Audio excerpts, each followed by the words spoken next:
Hey everyone, welcome to Sandro's Saturday Sum Up. It is the 15th of June, so let's get into the news.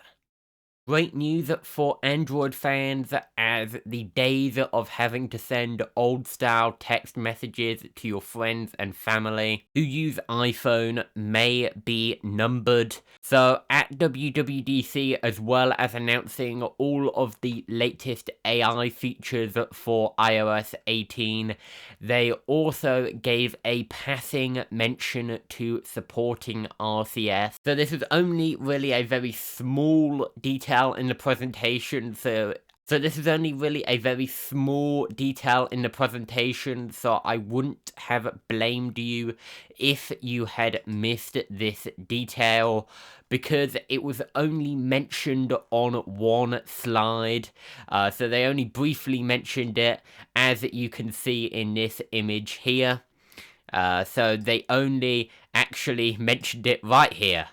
So if you're listening to the audio-only version, yeah, it was only a very small mention of RCS, but still a mention, so we do know that it is coming with iOS 18, and perhaps Apple don't want to highlight RCS as a new feature, because it was sort of forced on them by regulators such as the EU, who have really been cracking down on anti-competitive behaviour, and iMessage for a long time has been a part of Apple's walled garden. But RCS, of course, threatens that with the ability to have cross-platform rich text messaging built into the iPhone. So no wonder Apple doesn't feel like highlighting it.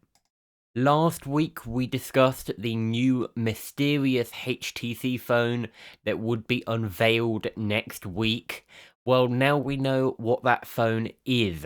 The HTC U24 Pro was officially announced by HTC, and it is quite an interesting phone. So it's an upper mid-range phone costing €564 in the EU, or £469 in the UK. It is expected to be released on the 1st of July. It has three 50-megapixel cameras, one on the front, one on the back, as well as a telephoto lens. They also have done the customary thing that most smartphone makers do these days. They've added a much less impressive extra 8-megapixel wide/depth sensor. And for processing, you will get the latest Snapdragon 7 Gen 3 chip. And it does come with a 3.5mm headphone jack, which is a rare nicety these days. So overall, a very solid device from HTC in my book. But we will have to see what happens when reviewers and consumers get their hands on this device. AlmaLinux now officially supports the Raspberry Pi 5. So of course, Raspberry Pis are quite popular as home servers or as little mini servers.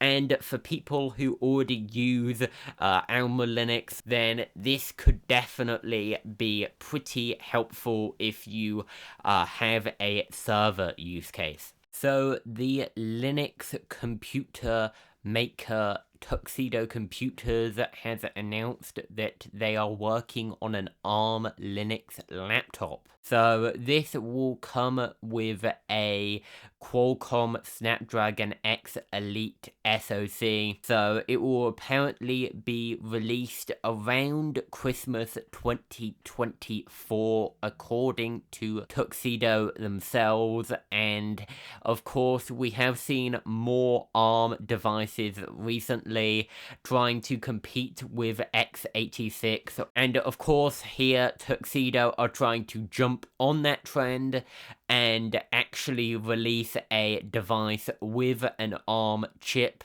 on the laptop side, and it will be interesting to see it when it comes out and what reviewers think. But of course, there are already plenty of ARM devices on Linux, such as the Raspberry Pi, so we do already have an idea of what ARM on Linux is like.